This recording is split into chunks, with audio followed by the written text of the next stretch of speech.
Assalamualaikum warahmatullahi wabarakatuh.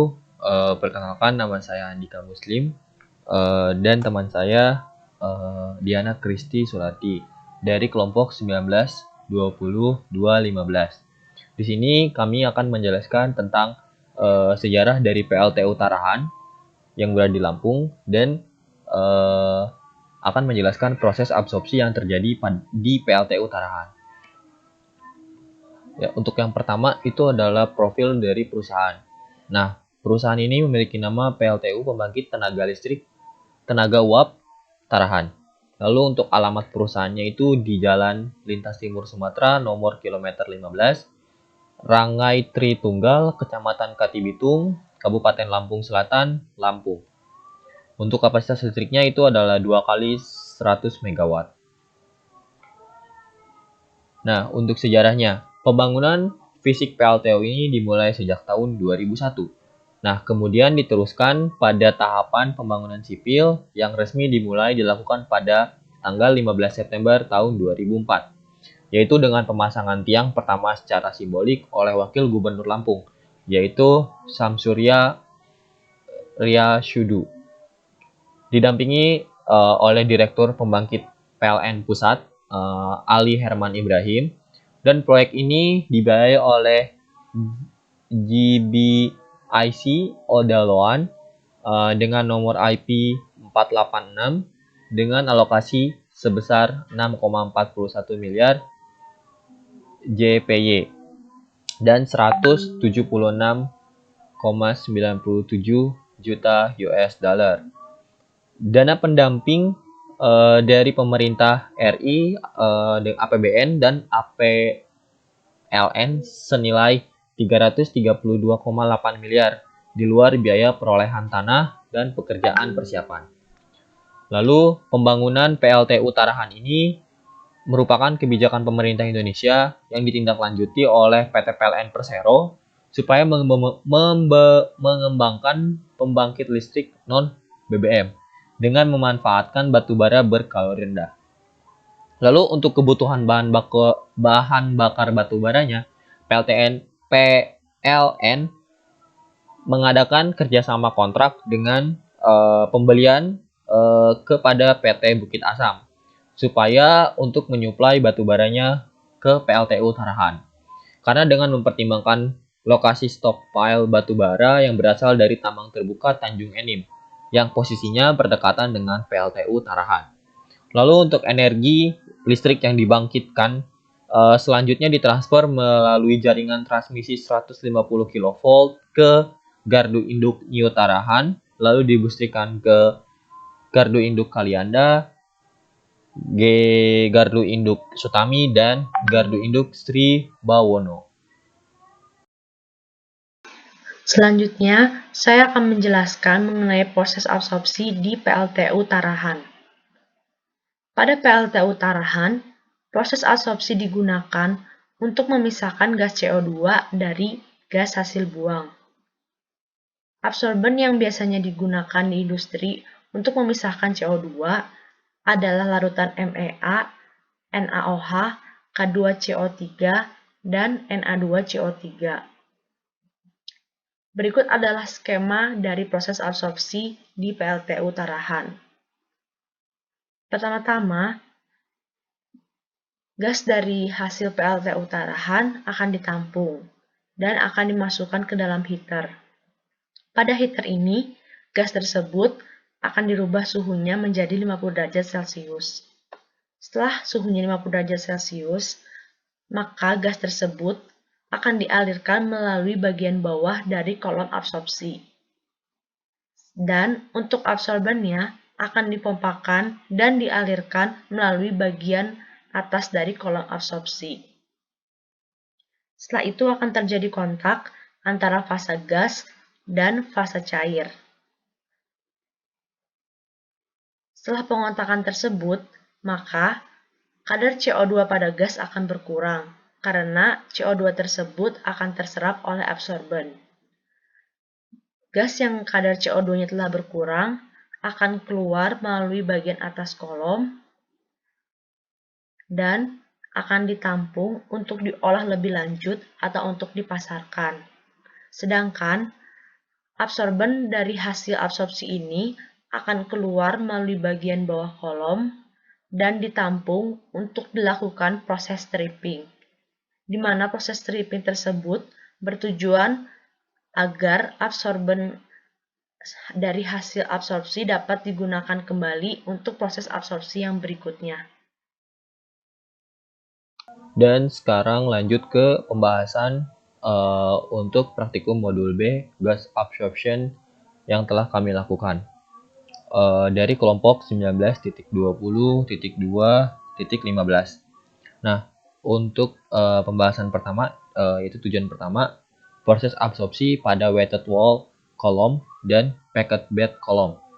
Nah, pada percobaan kali ini melakukan percobaan absorpsi, di mana absorpsi itu sendiri ialah suatu proses untuk memisahkan campuran dengan cara mengkontakkan fluida, gas, dan fluida cair. Nah, pengontakan ini dapat menyebabkan perpindahan suatu komponen pada gas dalam keadaan cairan pelarutnya, sehingga menyebabkan kenaikan konsentrasi pada cairan pelarut. Lalu ada faktor yang mempengaruhi terjadinya absorpsi, yaitu ada kelarutan gas dalam pelarut, tekanan operasi, temperatur, konsentrasi komponen dalam cairan dan gasnya.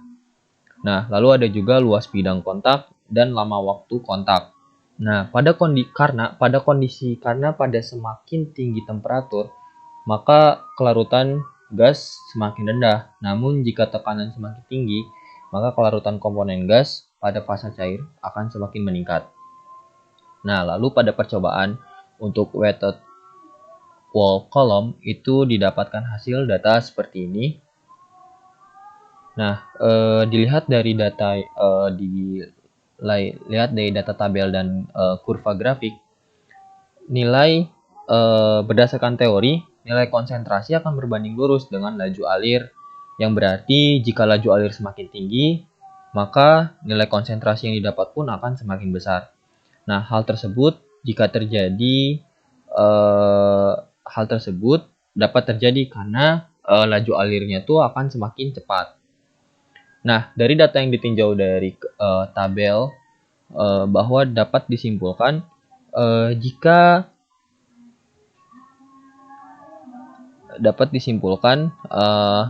yang didapat itu sudah sesuai dengan teori, karena pada tabel memperlihatkan di saat laju alir maupun gas, maka perbedaan konsentrasi yang dihasilkan akan semakin besar.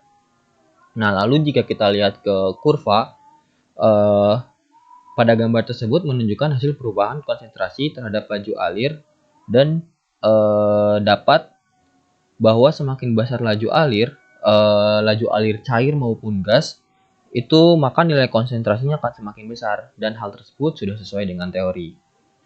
Nah, lalu pada packed bed column. Nah, untuk pada proses ini, packed bed column itu merupakan di dalamnya terdapat packing. Itulah hal yang membedakan dengan weighted wall column. Nah, yang berfungsi untuk memperluas bidang kontaknya antara fluida gas dan fluida cair. Nah, lalu untuk hasil dari pembahasannya, dilihat dari tabel untuk hasil konsentrasi absorpsinya,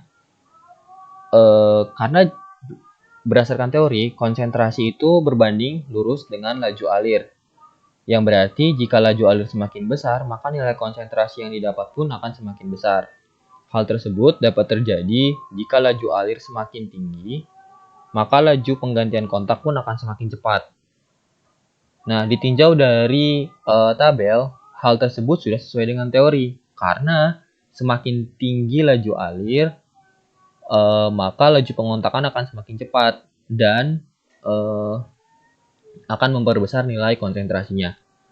Nah, lalu ditinjau dari kurva perubahan konsentrasi. Nah, pada kurva tersebut menyimpulkan bahwa menunjukkan semakin besar laju alir fluida gas ataupun cair, maka konsentrasi pun akan semakin besar, dan hal tersebut sudah sesuai dengan teori. Nah, lalu tujuan kedua, yaitu penentuan koefisien perpindahan massa atau KL. Nah, penentuan koefisien perpindahan massa ini bertujuan untuk mengetahui perpindahan massa oksigen pada udara yang berdifusi pada pelarut.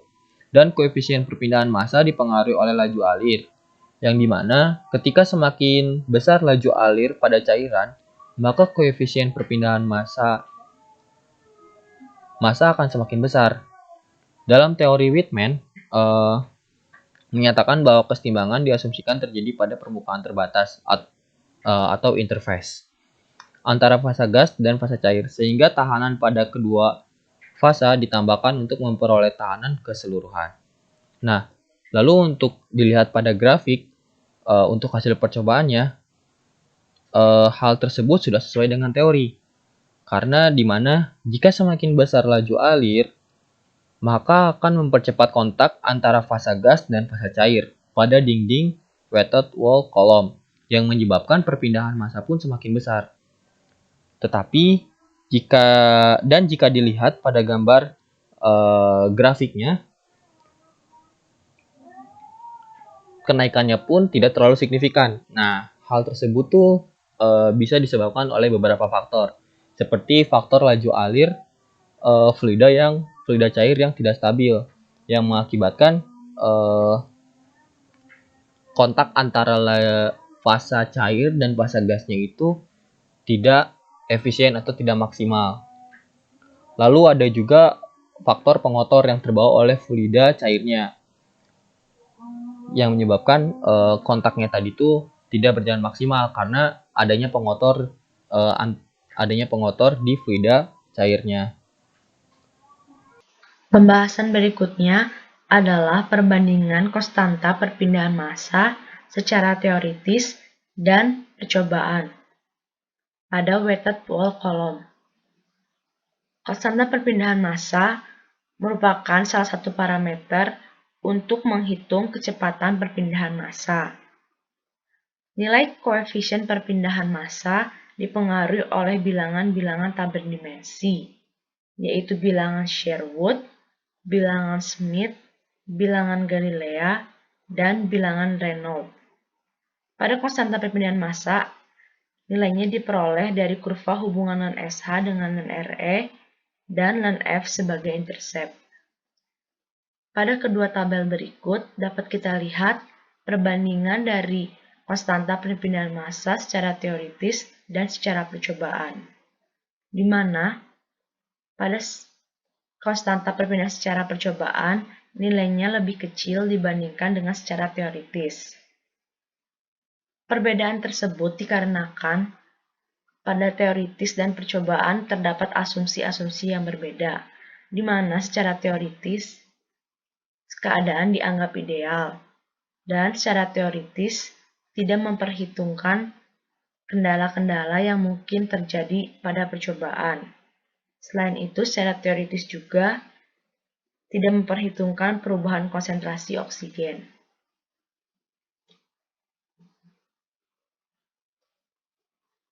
Pembahasan berikutnya adalah stripping menggunakan packet bed column. Proses stripping merupakan proses kebalikan dari adsorpsi, di mana stripping bertujuan untuk memisahkan oksigen terlarut dalam air dengan cara mengontakkan dengan gas N2.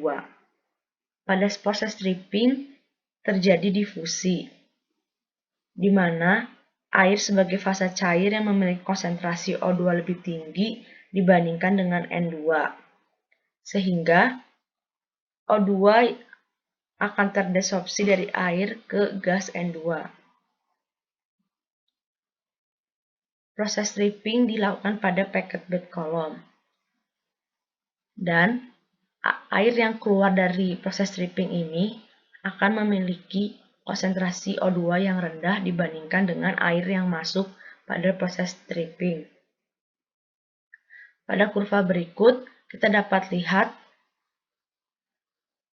kurva terhadap laju alir cair terhadap perbedaan konsentrasi, di mana kita dapat lihat bahwa semakin besar laju alir cairnya, maka perbedaan konsentrasinya juga akan semakin besar.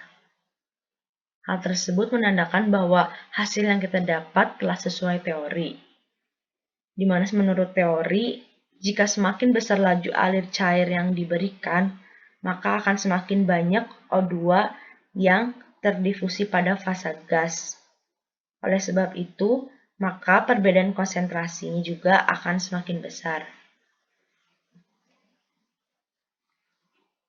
Pembahasan yang berikutnya adalah perbandingan ketinggian packet bed column berdasarkan HETP dan sebenarnya. HETP atau High Equivalent of Theoretical Plate adalah tinggi bahan isian yang akan memberikan perubahan komposisi yang sama dengan perubahan komposisi yang diberikan oleh setiap plate teoritis. HETP digunakan untuk merancang desain menara bahan isian.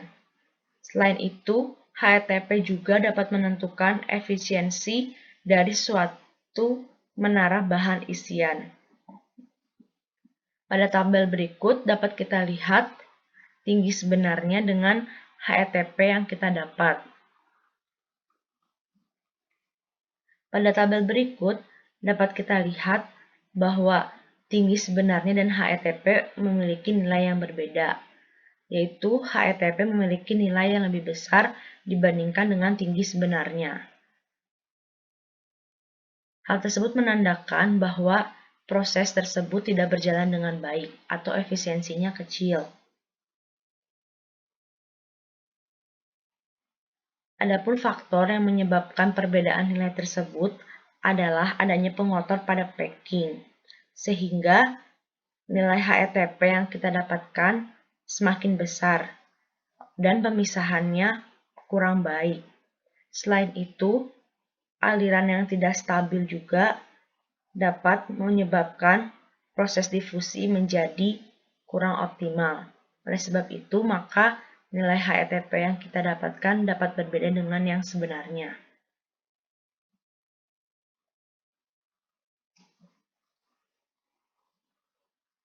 Demikianlah presentasi dari kelompok 19.20.215. Mohon maaf bila ada salah kata, dan terima kasih.